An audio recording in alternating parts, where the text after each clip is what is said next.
Selamat malam kepada Ketua Pelataran FKIK UAJ, Dr. Yudi, para dokter narasumber yaitu Dr. Handrawan Nadesul, Dr. Hadi Wijaya, dan Dr. Sandi. Dan selamat malam juga pada peserta sekalian.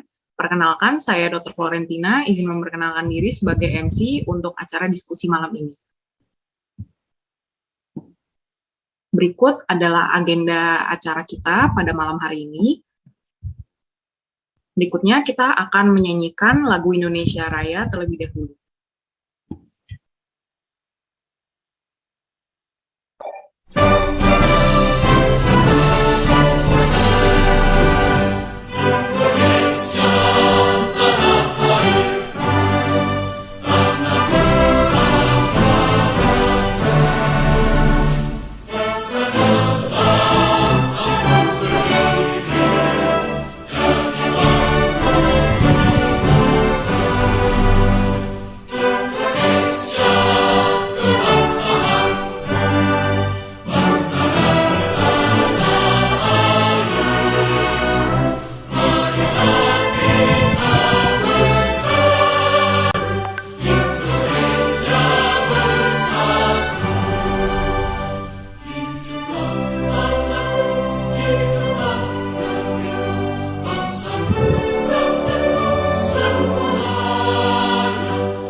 Baik, dan selanjutnya kita akan melakukan nyanyi untuk Mars Unika Atmajaya.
Berikutnya kita akan mendengarkan kata pembuka oleh Dr. Yudi SPFM selaku Ketua Pelataran Atmajaya Jakarta. Kepada Dr. Yudi SPFM dipersilahkan. Baik, terima kasih Dr. Flo untuk kesempatannya. Selamat malam saya ucapkan untuk kita semua, dokter-dokter, para senior, teman sejawat, dan juga Bapak Ibu yang mungkin bukan hanya berasal dari alumni Fakultas Kedokteran dan Ilmu Kesehatan Unika Atmajaya, tetapi juga mungkin ada yang dari instansi lain atau dari ID wilayah DKI Jakarta. Selamat datang, selamat malam kami ucapkan untuk kita semua. Atas nama Pelataran Atmajaya Jakarta, Perkumpulan Alumni Kedokteran Atmajaya Jakarta, kami mengucapkan selamat datang dan pada malam hari ini kita sungguh bersyukur kita boleh memiliki waktu untuk bersama-sama di dalam ruang virtual ini mengikuti acara diskusi internal terkait dengan apa yang terjadi saat ini di suasana di praktik kedokteran di Indonesia ya. Jadi pada malam hari ini kita mengangkat topik yang sebetulnya sedang hangat-hangatnya nih Bapak Ibu rekan-rekan sejawat sekalian terkait dengan statement Menkes Republik Indonesia beberapa waktu yang lalu yang menyatakan malu bila ada warga negara Indonesia yang berobat ke luar negeri. Lalu juga kita ketahui bersama muncul polemik di sana-sini, ada isu-isu yang kontra, ada isu-isu yang pro juga terhadap apa yang terjadi di dunia kedokteran Indonesia saat ini. Jadi pada malam hari ini kita coba untuk mengadakan diskusi internal ya sebetulnya hanya kemasan saja namanya diskusi internal tapi pada prinsipnya kita di sini adalah saling urun rembuk gitu ya. Kira-kira apa yang bisa kita sumbangsikan bagi dunia kedokteran Indonesia saat ini. Jadi pada malam hari ini kami sungguh bersyukur Pelataran Atmajaya Jakarta boleh menghadirkan 2 orang narasumber yang sungguh luar biasa dan saya rasa kita semua juga sudah tahu sepak terjang beliau-beliau ini di dunia kedokteran Indonesia. Kita nanti akan mendengarkan dari Dr. Handrawan Nadesul atau biasa atau akrab kita kenal dengan panggilan Dr. Hans gitu ya. Dokter sekaligus pujangga ini kelihatannya Dr. Hans ini kalau kita lihat kiprahnya beliau mengeluarkan banyak syair, banyak sajak gitu ya, sangat luar biasa sekali. Buku-buku beliau terkait dengan sehat itu murah ya Dok ya, itu juga merupakan bestseller gitu untuk dunia kedokteran. Kita sungguh berbangga sekali bahwa kita boleh punya dokter yang sekaligus juga penulis buku dan juga pujangga. Lalu juga kita akan mungkin nanti mendengarkan dari Dr. Hans terkait dengan apa sih, karena kebetulan di Atmajaya sendiri Dr. Hans ini sebagai angkatan pertama yang menjadi mahasiswa Fakultas Kedokteran dan Ilmu Kesehatan Unika Atmajaya. Ya, di tahun 68 nih Dr. Hans sudah menjadi mahasiswa. Kalau saya tahun 68 itu rasanya masih belum di planning ya Dok ya, masih mengawang-awang itu belum tahu di mana gitu. Nah, Dr. Hans nanti akan banyak bercerita terkait dengan bagaimana pendidikan kedokteran dari zaman dulu mungkin tahun 68 atau tahun 70-an awal sampai dengan saat ini beliau melihat dunia kedokteran kita seperti apa. Itu ya, nanti Dr. Hans akan banyak bercerita terkait dengan itu. Lalu narasumber kita kedua nanti akan dari yang kita hadirkan pada malam hari ini ada Dr. Hadi Wijaya. Ini juga merupakan sosok yang sudah tidak asing lagi di dunia kedokteran kita. Beliau juga aktif di organisasi profesi di IDI. Saat ini juga menjabat sebagai pengurus di PBID. Jadi Dr. Hadi Wijaya ini juga kiprahnya banyak berkaitan dengan hukum kesehatan. Nanti kita akan mendengarkan dari beliau terkait dengan apa pandangan dari organisasi profesi terkait dengan situasi kedokteran saat ini. Lalu juga tentu diskusi kita pada malam hari ini tidak lengkap kalau tidak dimoderatori oleh sosok yang luar biasa juga, Dr. Sandy Kilintang. Ya, ini juga sosok yang sudah malang melintang di dunia kedokteran dan sangat populer di dunia stem cell, ya, stem cell kedokteran. Jadi nanti kita akan mendengarkan juga bagaimana Dr. Sandy memimpin diskusi ini. Terima kasih juga untuk Dr. Flo selaku MC dan juga Dr. Andi Marsali selaku sekretaris dari Sekjen dari Pelataran Atmajaya Jakarta yang telah bersusah payah kita sama-sama bahu-membahu untuk mengadakan acara pada malam hari ini. Jadi Bapak Ibu semua, rekan-rekan sejawat, saya juga tidak berpanjang lebar lagi.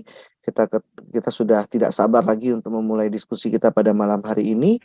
Mari kita dengarkan dari para narasumber kita dan silakan nanti bila ada yang mau urun rembuk, jangan segan-segan untuk menulis di kolom chat untuk kita bisa sampaikan kepada para narasumber kita pada malam hari ini. Itu saja mungkin dari saya, Dr. Flo. Kita segera saja untuk kita mulai acara pada malam hari ini. Sekian dan terima kasih. Selamat malam. Baik. Terima kasih atas kata sambutannya dari Dr. Yudi SPFM. Selanjutnya kita akan melakukan doa pembuka yang akan dipimpin oleh Dr. Yudi. Kepada Dr. Yudi, dipersilakan. Baik, sekali lagi saya diberi kesempatan untuk memimpin doa. Mari Bapak Ibu semua, rekan-rekan sejawat yang ada di dalam ruang virtual ini, kita mulai acara kita pada malam hari ini dengan berdoa terlebih dahulu. Izinkan saya memimpin secara Katolik, bagi rekan-rekan sejawat lain yang beragama lain dapat menyesuaikan. Dalam nama Bapa dan Putra dan Roh Kudus. Amin. Selamat malam Allah Bapa, Putra dan Roh Kudus. Terima kasih untuk waktu yang boleh kami miliki pada malam hari ini, sehingga kami semua boleh berkumpul di dalam ruang Zoom ini untuk saling berdiskusi, mengeluarkan pendapat, menyampaikan unek-unek kami terkait dengan situasi kedokteran Indonesia saat ini. Kami bersyukur Tuhan untuk setiap berkat yang boleh kami terima, sehingga pada malam hari ini kami boleh sehat dan boleh bertemu bertatap muka dengan para sejawat lainnya yang juga mungkin sudah lama tidak kami jumpai. Kami bersyukur melalui kesempatan malam hari ini, kami boleh dipertemukan di dalam ruang virtual ini sambil berdiskusi, berbicara terkait dengan dunia kedokteran kami.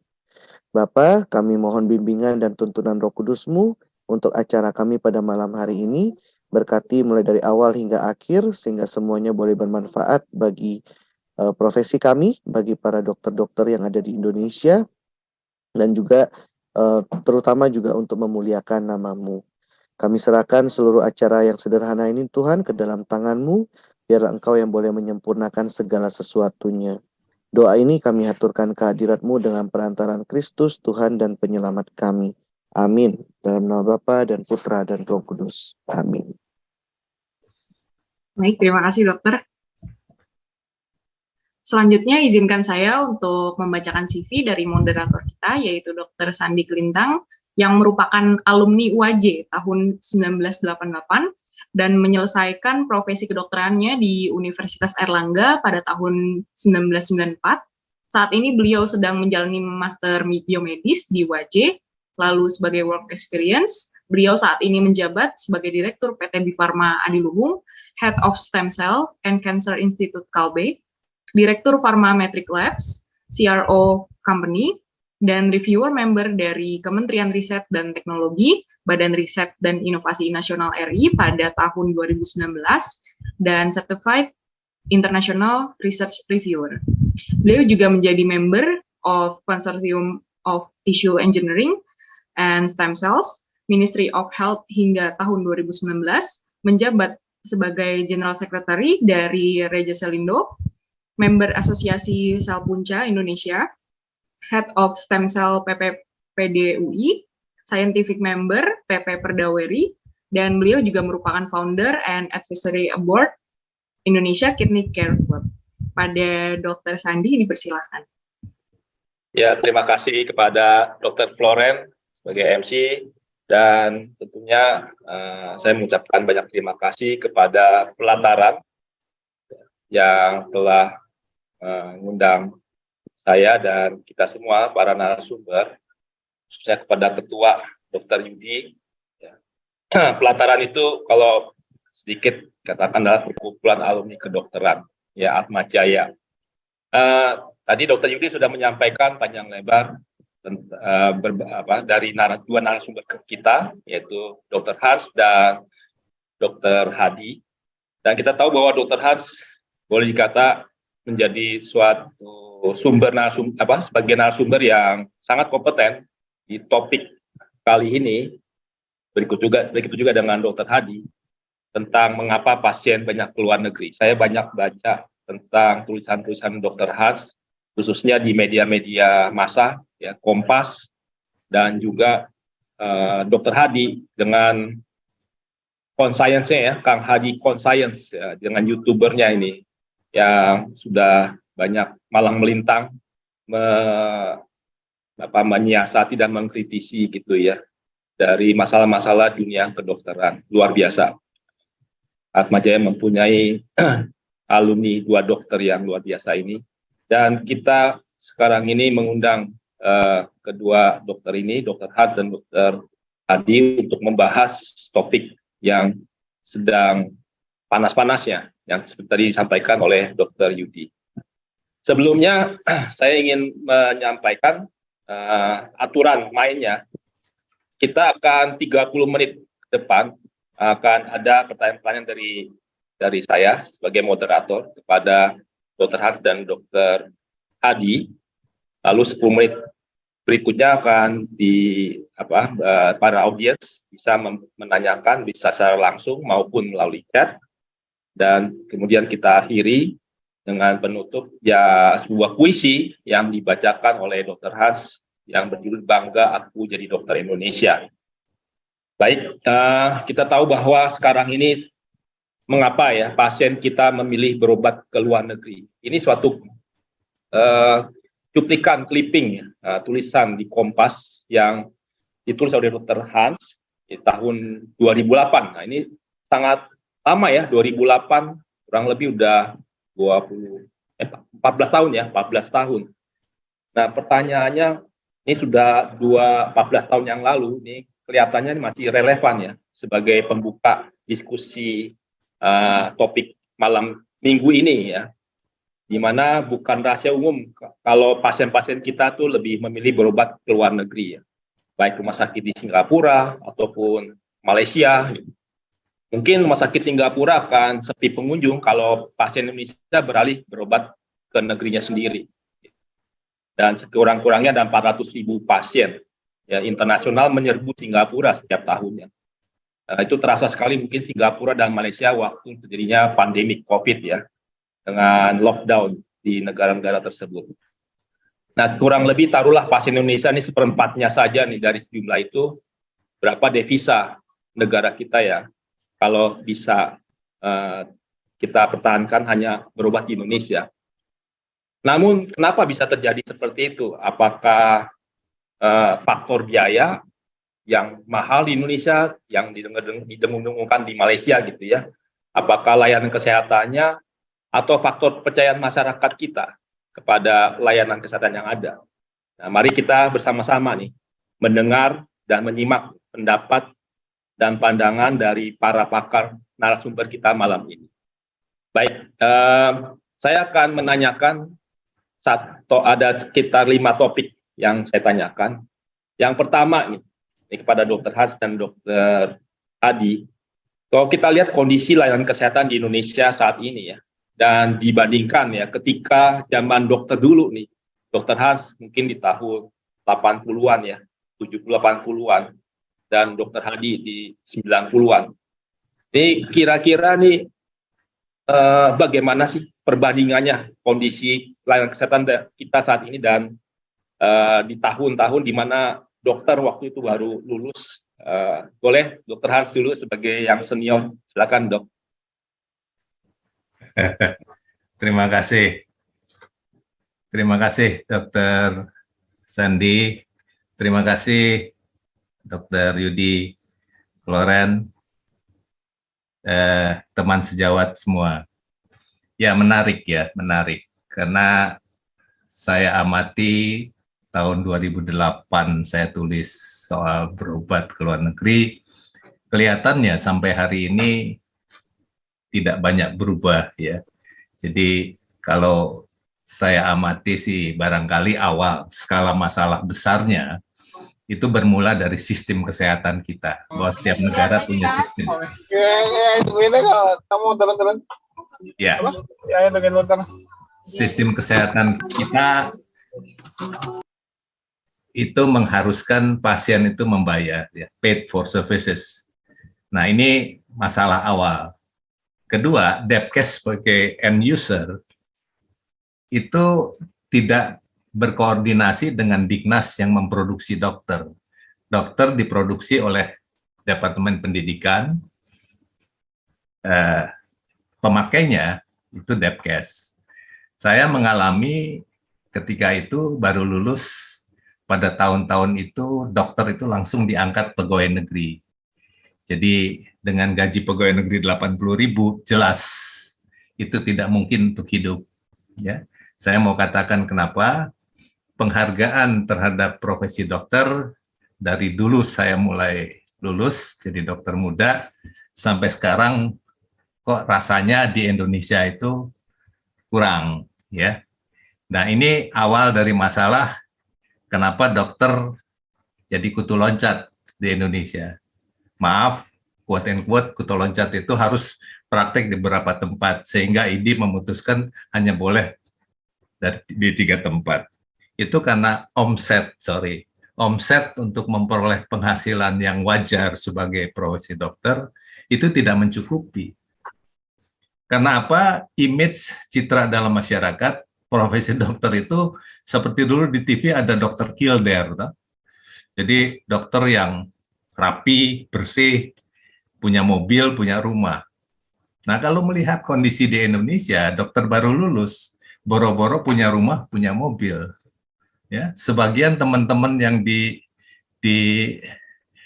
ditempatkan di daerah di Kalimantan, katakanlah salah satu teman saya, itu betul-betul sengsara, gaji terlambat, beras dikirim terlambat, padahal latar belakang teman saya ini latar belakang ya kecukupan, dia harus hidup seperti itu. Jadi bagaimana bisa tampil kinerja sebagai profesi dokter kalau kondisinya seperti itu. Dan ini saya kira rata di mana ketika itu. Jadi dokter impres, dokter yang ditempatkan di daerah, itu harus siap menghadapi kondisi yang seperti itu. Boro-boro cukup, jadi masih ditunjang orang tua, masih ditunjang mertua, ya. Dan setelah balik pun dokter kan merintis. Artinya membina praktek itu kan lama. Jadi kalau ditanya kalau mau kaya ya jangan jadi dokter, jadi pengusaha. Karena nggak mungkin. Nah, tapi konflik pribadi profesi mengharuskan dokter itu kan tampil sewajarnya sebagai dokter. Dia punya rumah kecil, mobil kecil, tampil ya sebagai dokter. Tapi kalau ada dokter masih naik ojek misalnya, dokter dengan tampilan rumah kontrakan, padahal bisnis dokter itu kan trust. Pasien harus yakin, oh ini dokter. Kalau dokter naik ojek, datang ke tempat praktek, dan dia tidak punya rumah, bagaimana pasien bisa percaya? Itu satu faktor. Ya, kenapa sampai sekarang mungkin ya citra dokter itu di mata masyarakat kurang trust, ya kurang trust. Nah, kita harus lihat bahwa masyarakat kita 80% ini masyarakat jalur lambat. Artinya masyarakat yang hanya bisa berobat kalau punya uang. Kalau tidak punya uang nggak bisa berobat. Nah, mereka terima. Mereka pasien yang nerimo, yang tidak macam-macam, yaitu pasien puskesmas. Di balik itu, saya sebagai dokter puskesmas, saya melayani 3 puskesmas karena kekurangan. Kenapa? Banyak dokter tidak mau ke daerah, maunya di kota besar. Melihat kondisi kalau di daerah itu pasti susah ya, tidak berkecukupan. Nah, pasien yang harus dilayani, saya mengalami harus memeriksa 120-an pasien rata-rata satu hari. Bagaimana kita bisa legal artis memeriksa pasien kalau pasiennya segitu banyak? Dan itu berlanjut bukan saja di puskesmas, bukan saja di praktek pribadi, tapi juga di rumah sakit. Jadi kalau kita lihat rumah sakit kita, itu selain referral sistemnya tidak berjalan, semua numpuk ke RSCM. RSCM ini jadi seperti pasar malam. Jadi bagaimana dokter sehebat apapun bisa teliti memeriksa. Ada kasus misalnya profesor radiolog, saya nggak usah sebut ya, dia kecolongan, membacanya salah. Nah, membaca salah ini jadi kasuistis. Nah, cerita-cerita kasus yang miss begini, itu diterima oleh 20% pasien kita, 20% yang bisa memilih berobat. Jadi kalau tadi saya sebut 80% rakyat Indonesia ini pasien yang nerimo, yang nggak macam-macam, yang tidak komplain, tapi 20% ini pasien yang pinter, pasien yang komplain. Nah, mereka ini yang membunyikan bahwa dokter di Indonesia ini payah. Padahal sebetulnya tidak bisa digeneralisir bahwa semua dokter begitu. Karena saya melihat kurikulum kedokteran di dunia kan sama. Kita juga pakai kurikulum yang sama. Bahwa ada dokter yang integritasnya jelek, ya tentu ada. Dokter yang prakteknya tidak ramah, ya ada. Tapi nggak bisa digeneralisir bahwa karena itu jadi harus jadi alasan nggak usah berobat di sini. Jadi suara terbesar komplain itu dari masyarakat pasien 20%. Ya, kalau saya amati seperti itu. Jadi sekali lagi ini satu kesatuan kompleks karena sistem kesehatan kita paid for services. Orang baru bisa berobat kalau membayar. Ketika belum ada BPJS seperti itu.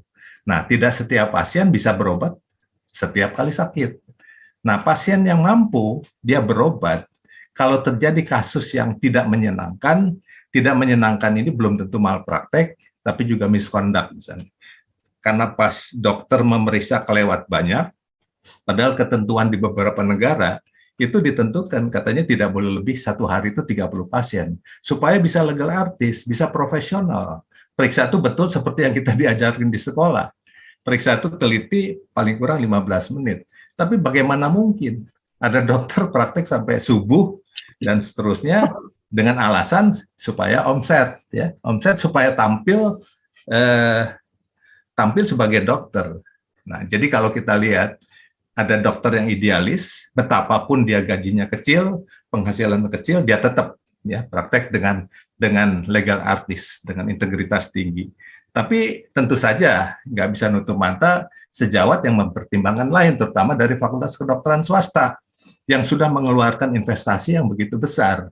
Saya bisa memahami, ya. Jadi kalau ada beberapa dokter yang terpaksa mesti pinjam uang sana sini untuk bisa selesai sekolah dokter. Nah, ini hal-hal yang seperti itu yang mungkin dipertimbangkan. Kedua, Depkes sendiri, kalau saya lihat pembangunan kesehatan di Indonesia, itu rumah sakit sudah diperbolehkan sebagai industri, industrial medical complex. Jadi kalau rumah sakit sudah industri, berarti kan bisnis. Itu makanya ada kenyataan direktur medis dengan direktur keuangan itu kadang-kadang tidak cocok.